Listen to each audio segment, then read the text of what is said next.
তোমরা সবাই কেমন আছো? আশা করি ভালো আছো।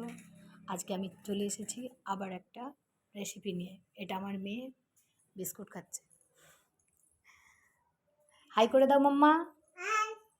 বল কেমন আছো বন্ধুরা? এটা আমার মেয়ে। আমি এখানে আবার একটা রান্না নিয়ে চলে এসেছি। সেটা হচ্ছে একদম আমি সবসময় সিম্পল রান্না করি বাড়িতে। আর আমি যেটা করি বাড়িতে সেটাই দেখানোর চেষ্টা করি। আমি নতুনত্ব করে কোনো স্পেশালভাবে কিছু করি না, ঠিক আছে? যেটা বাড়িতে খাওয়া দাওয়া হয় সেটাই আমি দেখানোর চেষ্টা করি। তো আজকে আমি বানাবো ডিমের কারি। ডিমের কারি বানানোর জন্য আমি ডিম আর আলু সেদ্ধ করে নিয়েছি এখানে। এই যে পেঁয়াজ কুচিয়ে নিয়েছি। বাড়িতে যা কিছু উপকরণ আছে তাই দিয়ে আমি কারিটা বানিয়ে নেব।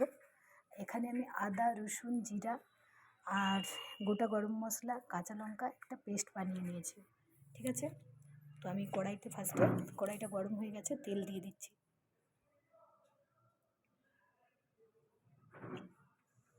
ব্যাস, আমি কিন্তু সাদা তেলে রান্নাটা করছি। আপনারা চাইলে সরষের তেলেও করতে পারেন, ঠিক আছে? তেলটা ফার্স্টে আমি যেটা করব, আলুটা আর ডিমটা একটু ভেজে নেব। আপনারা না ভেজেও করতে পারেন। আমি এটা একদম ঘরোয়াভাবেই করছি, তার মধ্যেও একটু যাতে টেস্ট হয় সেই জন্য একটু ভেজে নিচ্ছি আলুটা আর ডিমটা।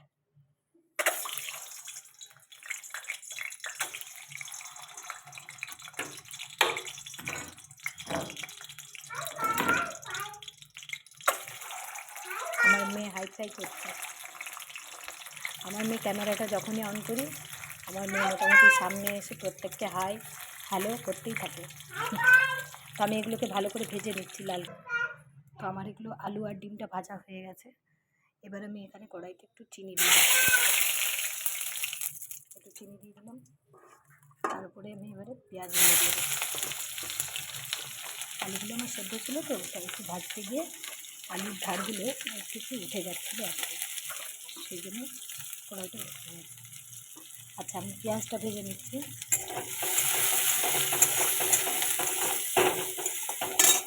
পেঁয়াজটা ভাজা হলে আমি এখানে এই মশলাটা দিয়ে দেবো। যে মশলাটা আমি বললাম তার সাথে আমি একেবারে হলুদ দিয়ে মিক্স করে নিয়েছি, হলুদ গুঁড়ো, ঠিক আছে? আর কিছু দেবো না, এবার শুধু পরিমাণ মতো নুন দিয়ে দেবো। দিয়ে ভালো করে আমার পুরো মশলাটাকে আমি কষিয়ে নেব। আমার পেঁয়াজটা ভাজা হয়ে গেছে, এবার আমি এখানে মশলাটা দিয়ে দেবো। মশলাটা দিয়ে ভালো করে নেড়ে নেব। বন্ধুরা, তোমরা একটু আমাকে কমেন্ট করে জানাবে যে আমার অত্যন্ত সাধারণ বাড়ির সাধারণ রান্নাগুলো তোমাদের সবার কেমন লাগে।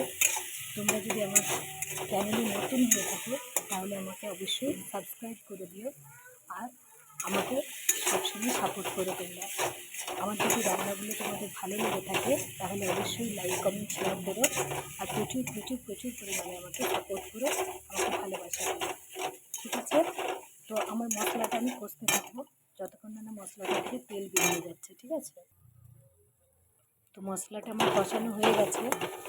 আমি এখানে কিন্তু মশলাটায় আর দুটো জিনিস অ্যাড করেছি, সেটা হচ্ছে নুন দিয়ে দিয়েছি, আর আমার বাড়িতে টমেটো অ্যাভেলেবেল ছিল না বলে একটু টমেটো কেচাপ ব্যবহার করেছি, ঠিক আছে? তো এবারে আমি মশলাটার উপরে আলুটা আর ডিমটা দিয়ে দেবো। দিয়ে ভালো করে মশলাটা ডিম আর আলুর মধ্যে মিশিয়ে নেব।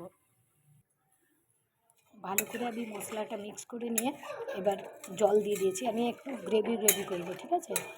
মাখো মাখো করবো ব্যাপারটাকে, এতটা ঝোল রাখবো না, ঝোলটা পুরো ফুটে মেরে দেবো। ঝোলটা ফুটে মরে গেলে আমি তারপর এটা নামিয়ে দেবো। নামানোর আগে কেউ কেউ ধনেপাতা কুচিয়ে ছড়িয়ে দিতে পারো, আমি দিচ্ছি না। তোমাদের যার যেটা পছন্দ সে সেটা অ্যাড করতে পারো। একটু গোটা মানে একটু হচ্ছে গরম মশলাও অ্যাড করতে পারো। আমি যেহেতু গোটা গরম মশলা পেস্ট করে দিয়েছি তাই নতুন করে দেবো না, ঠিক আছে?